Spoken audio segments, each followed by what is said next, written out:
Hi, today I'm speaking with James Gambrill, the General Manager of the Ski Club of Great Britain. Hi, James. Hi, how are you doing? Not too bad. Um, as an organisation that was established in 1903 and is now 120 years old, you've obviously got a lot of experience in the ski market. How did the club come about and how has it moved on, kind of in a nutshell, in the last 120 years? So it really came about when skiing was in its infancy. A group of ski enthusiasts who wanted to help others get into this new sport. There were no tour operators. There was no real kind of ski infrastructure. It was quite difficult to go skiing. There weren't resorts in that sense. So that's really how it started.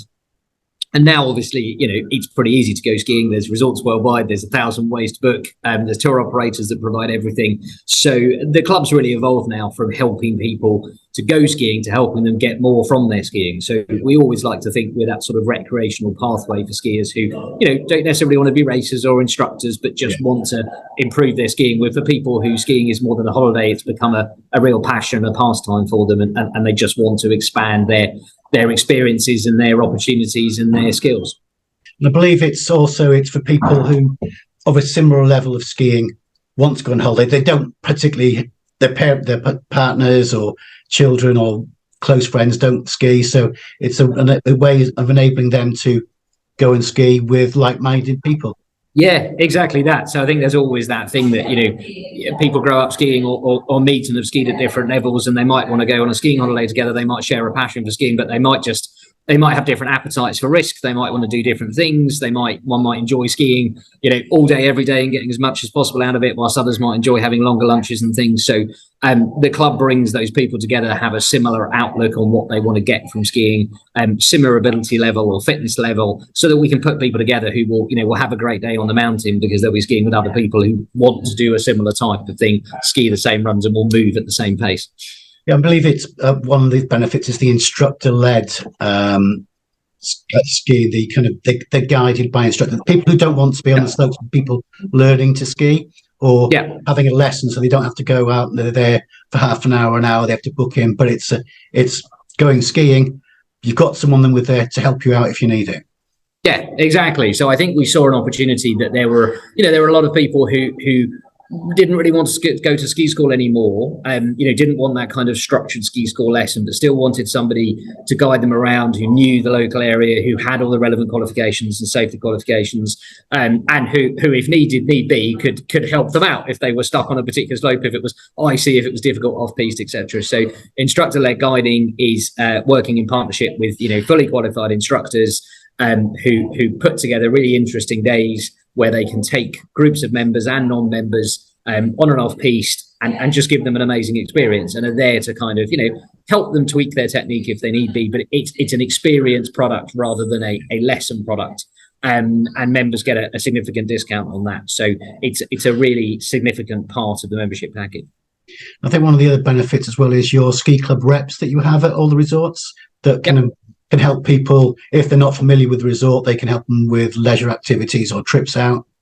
Yep, absolutely. So the reps are almost like a club concierge. They're not leaders, they're not guides, they're volunteers, they're members of the club who often have particular knowledge about a certain resort where they've skied for many years, for example. And so they will be there typically for 2 to 3 weeks at a time. So we rotate the reps through the season. And it just means members can turn up in resort. They can go and meet the rep. The rep will organise a social hour so members can meet each other and make plans to ski together. They'll help them if they need to, get their boots altered, if they want to buy some skis or some other equipment. If they want to book an instructor or a mountain guide, they'll have all that local knowledge. And, they can advise them on where to go depending on weather conditions.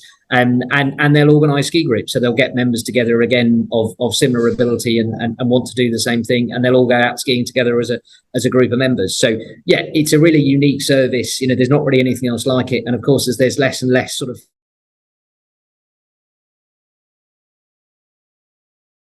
there are less and less physical reps for tour operators in resorts. So it's a physical human being that you can go and talk to when you get there. Members can pre-register with the rep as well if they want to go out skiing as a group together. So there's the opportunity to do that. We have profiles of all our reps on resorts, so members know who's going to be there.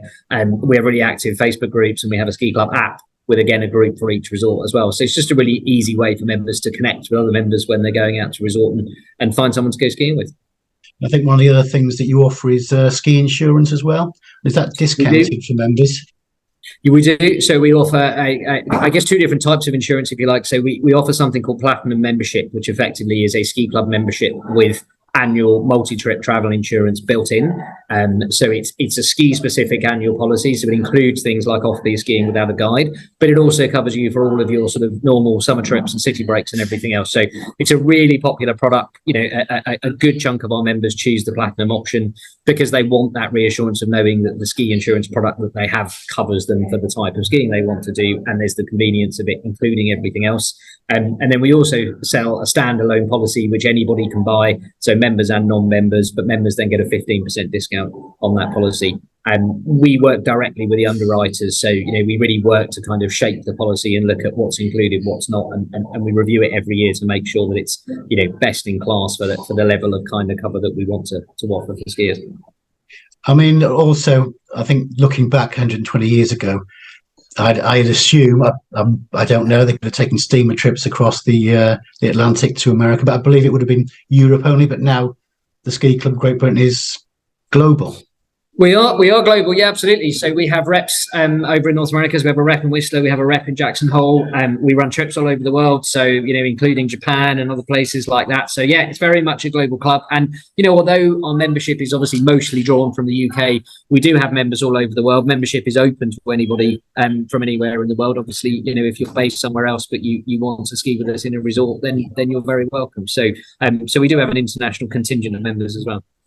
I think that's one of the great things now that a lot of the slopes are reopening after the pandemic, and Japan has now opened its slopes back up to everybody. And so, the market is, I would say, more buoyant. You would tell me more than I do. Yeah, absolutely. I mean, Japan is our number one dream destination for members, closely followed by Canada. So those long haul destinations that, as you say, Japan was literally out of bounds, and Canada was certainly pretty hard to get to for a time. So they absolutely are those dream destinations, and generally our members are keen skiers. We always kind of benchmark what our members do against, say, what the overall market does, and they tend to take more holidays, they tend to take more long holidays, they tend to ski for longer. And we've worked out this year, if you sort of took our members and made them equivalent to a tour operator in terms of how many holidays they take, it's about 40,000 holidays a year, which would put us in the top kind of 5 or 6 largest tour operators in the UK. So